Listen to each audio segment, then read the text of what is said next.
at the end. Okay, so going into this with a bit of background, of course populism has emerged as one of those buzzwords that pop up in public and academic debate almost everywhere you look. Right? Populism seems to be sort of a global trend as well. Right? It pops up in consolidated democracies all over the place, all over the world. Right? We see it in Europe, we see it for a long time in Latin America, but also in the US. Right?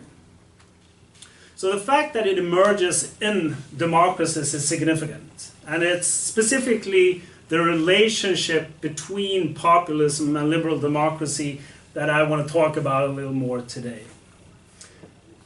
So there is this vague sense that populism is problematic, the sense that it challenges liberal democracy in some way. But what specifically is the problem with populism? Is it about policy? Is populism associated to specific types of policies? Is it about political rhetoric? Is it a specific way of communicating and mobilizing support? Or is it more about fundamental questions regarding how politics in general is organized? So these are some of the questions I want to talk about today. My own interest in populism came from a broader project which is still ongoing, which focuses on the European Union. And here I focus on the political response to the emergence of populist parties at the European level. So that's sort of where I came into these discussions on populism. So the project focuses on how mainstream political groups, primarily in the European Parliament, especially, have reacted to the emergence of populist parties in this setting. So it looks at various conditions for different types of reactions and tries to get a sort of an overview of those types of political dynamics. So getting into that project, I quickly noticed that these politicians in the European Parliament and in the context of the European institutions more broadly have very different ideas of what populism is and what the problem with populism might be for the EU as a political project, but also sort of for European liberal democracy in general. In this setting and elsewhere as well, it's almost universally used as a negative term, right? Especially in the EU, but also I think perhaps to a lesser degree, but also in the US and definitely so in Latin America. So populism is not a word with a lot of positive connotations, but the views on what it actually is remains unclear. So that made me turn to sort of research on populism itself. But research on populism has not actually been of much help in identifying a more sort of coherent definition. Or more accurately, there are loads of different definitions. So the ambiguity of the concept is just as far-reaching in academic debate as it is in sort of popular debate and in the media. So I will suggest that a useful way to look at populism is to highlight its essentialist notion of the people. Because I think that works as a useful way to delimit the concept from other phenomena, political phenomena. And it also allows us to get a clearer view what the implications are for liberal democracy. But before we get into that and sort of elaborate a bit on those implications and what that sort of identifying that as a core trait of populism actually means, I want to sort of list some of what I consider to be perhaps less useful ways to understand populism, or at least ways to understand populism that doesn't cover its sort of what I consider to be its core, but takes sort of perhaps more marginal, what I consider to be marginal aspects of populism, or aspects of populism that doesn't really help us look at it in a sort of coherent way. So firstly, we have this idea of populism as a sort of casual, derogatory term, right? those who further policies we don't agree with. So this is this idea of populism tied to sort of demagoguery and opportunistic politics, right? So this making unrealistic promises to the electorate and not fulfilling them and being generally sort of outrageous. So when aimed at sort of left-wing politicians, populism from this perspective is sometimes made synonymous with sort of fiscal irresponsibility, right? Overspending and making sort of irresponsible promises, treating sort of the public finances as a inexhaustible sort of treasure trove, right? So here so populism from this point of view has been sort of used to label anti-austerity parties, not least in Europe, right? Who are often sort of viewed from this perspective as populist. We can see, for instance, parties like the Podemos party in Spain or Syriza, which is the party in government in Greece. Populism, at the other end of the political spectrum, if you will, has also been made synonymous with sort of ultra-nationalism. Populism as tied to xenophobia, racism, and extremism. So when we talk about populism from this perspective, we're actually talking about the far right. Right? So populism has been seen as anti-democratic and tending towards authoritarianism, actually to the extent that it becomes difficult to distinguish populism, this understanding of populism, from authoritarianism, which of course raises the question what we need the concept of populism for at all. In the context of Europe and the EU, populism was for a long time made synonymous with Euroscepticism, right? With the idea that if you are sort of skeptical or critical towards the idea of the EU and the EU as a political project, you're immediately a populist. And more generally, populism is often defined as an anti-establishment reaction to elites. So what we find in this list is that some argue that populism is basically democratic. Right? It's a form of popular anti-establishment reaction. It relies on majoritarianism and popular sovereignty, both of which are sort of fundamental aspects of democracy. So populism is ostensibly all about rule by the people. Right?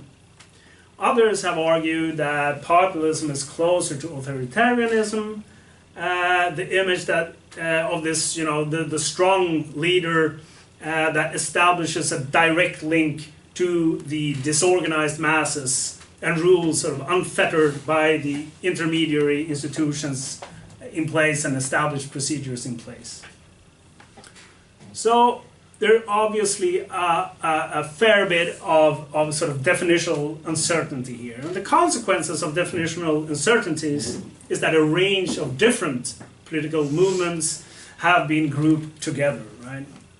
We have the far-right ultranationalist parties grouped with social democrats or grassroots social movements like Occupy Wall Street, grouped with far-right movements. And we have these anti-austerity parties like Podemos and Syriza grouped together with parties like the Dutch Freedom Party and the French Front National, which are both on the far right. So these parties, of course, might have some things in common, but I would argue that these commonalities are not what we should focus on. So as a starting point, I think it's useful to think about populism as located in a gray area, not being completely democratic, but also not overly anti-democratic and authoritarian either. It seems to borrow elements from democracy as well as from authoritarian politics. So part of defining populism is also about defining its complex relations to liberal democracy. I think there are good reasons for trying to find a more coherent definition and a more effective sort of sorting device that captures politics in this gray area. So as a political scientist, I want to know what I'm studying, right? And it seems like populism is one of those concepts that we might not like, we might think it's very sort of imprecise and difficult to get a grip on, but it seems also to be a concept that won't sort of go away, right? So it's better to engage it head on than just to try to not use it, I say, because it's so prevalent in both popular and academic debate. Also, if we're interested in understanding how populism emerges in consolidated democracies, and what we can, if we are interested in understanding what we can expect from populist parties in power, we need a clear definition of what we're trying to explain.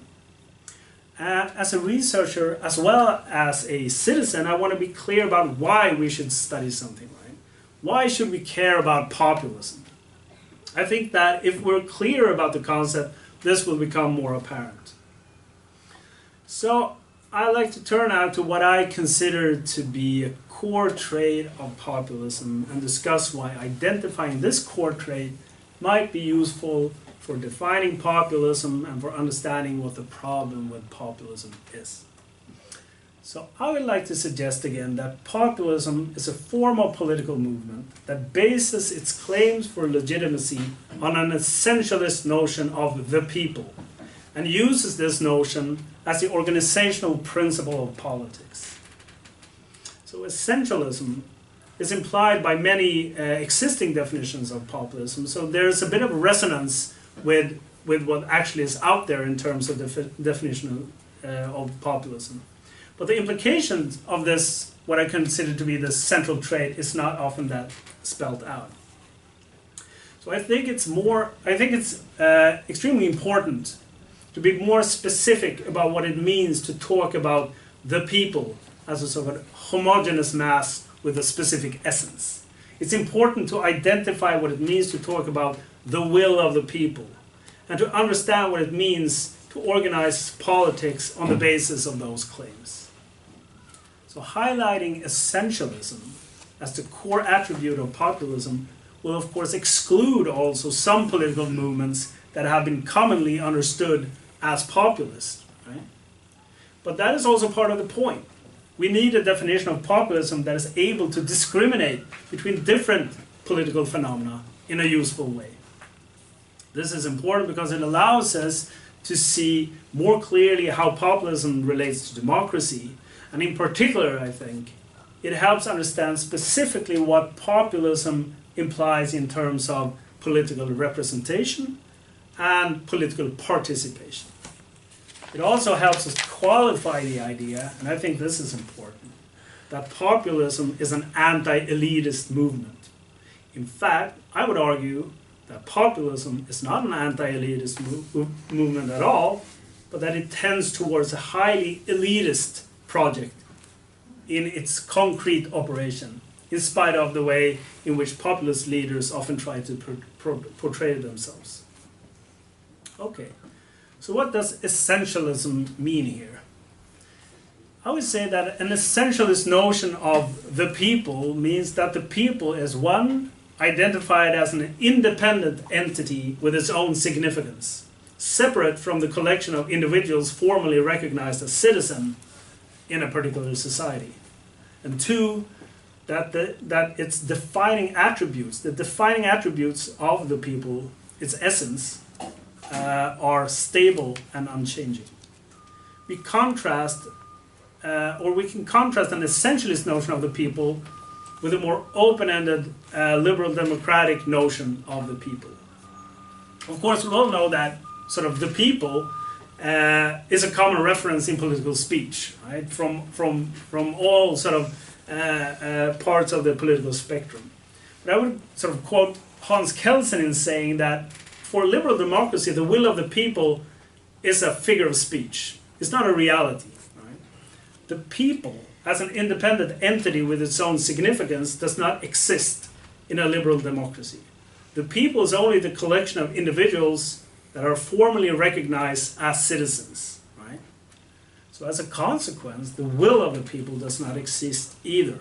It is only the outcome. It is what we call the outcome of the procedures through which partially overlapping, partially conflicting political preferences are formed and articulated. Essentialism, on the other hand, applies a completely different way of understanding the will of the people. From this perspective, the will of the people is self-evident. Right? Populism allows the separation between the people and the collective of citizens. Right? And it also means that the procedures in place are not really for sort of aggregating political preference are not necessary, since sort of we already know what the will of the people is. So political representation from a populist point of view is about realizing the will of the people. It opens up for political leaders that claim unmediated access sorry.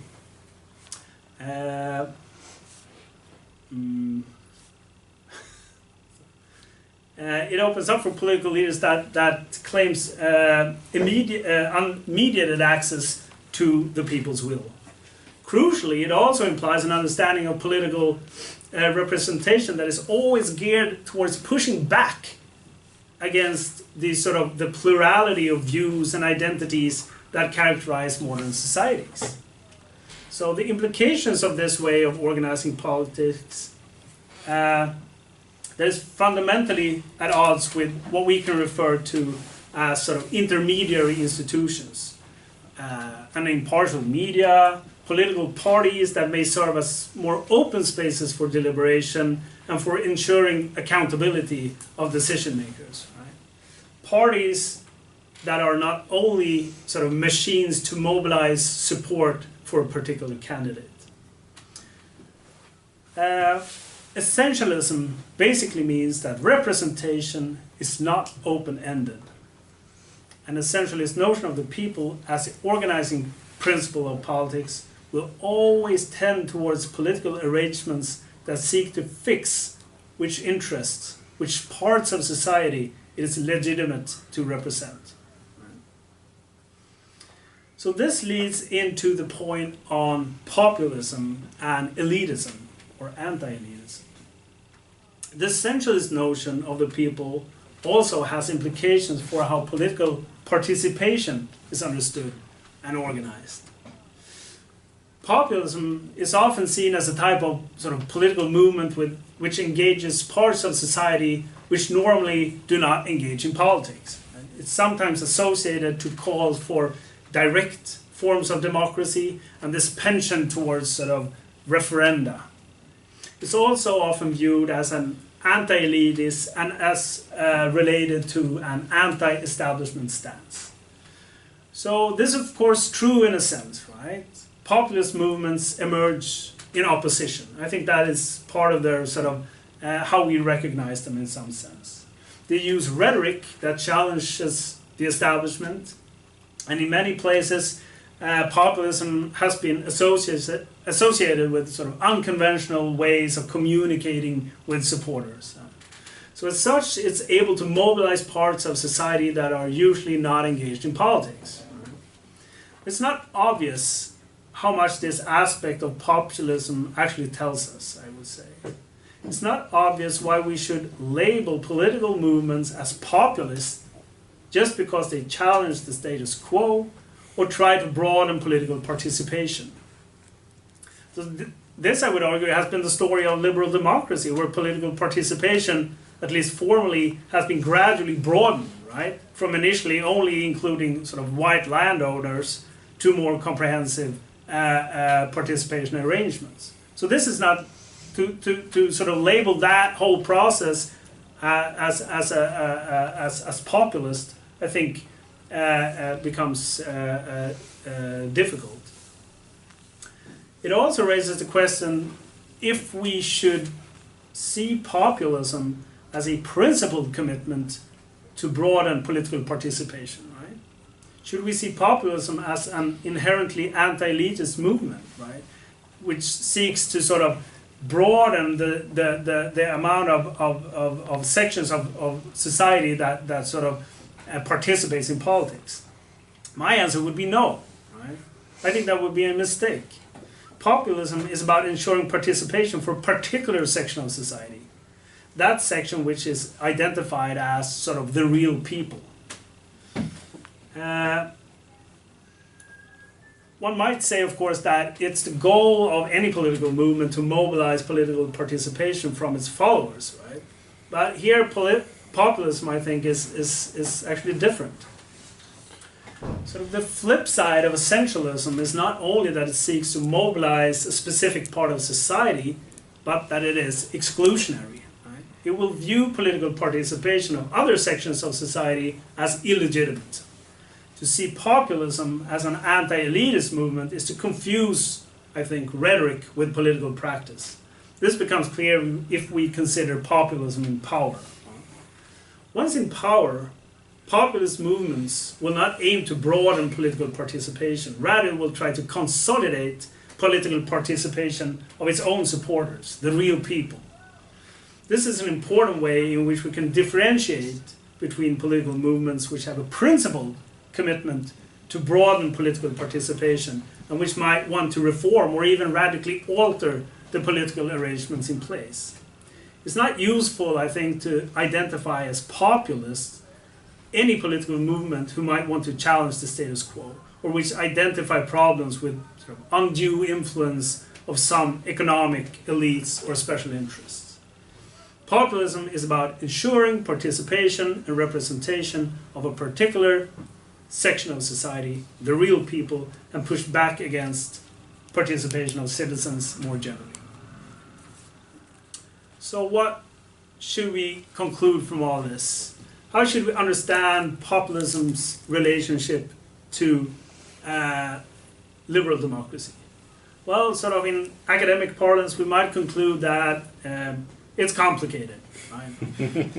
But I would argue that it is useful to understand populism as occupying this gray area I was talking about earlier between democracy and authoritarian politics. It's not useful, again, to peg all populists as being anti-democratic.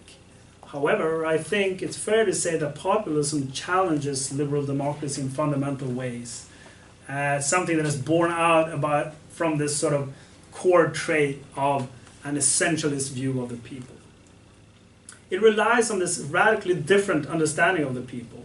This implies specific ways of thinking about political representation and political participation. We can contrast again the populist notion of representation based on the idea of the will of the people with the open-ended notion of representation in liberal democracy. In the same way, we can contrast the populist notion of political participation, which tends towards participation of a particular part of society, with a liberal democratic one, which is based on a principled notion of political participation for all citizens. This helps us differentiate populism from political movements that might be critical towards existing political arrangements and who might be anti-establishment in various ways, but who are committed to these general democratic principles. It might also help us get a more coherent view of both why populism emerges and what happens when populist movements gain political power. So with that, I thank you for listening, and I would be very interested in leaving the floor open to questions and comments. Yeah. Thanks.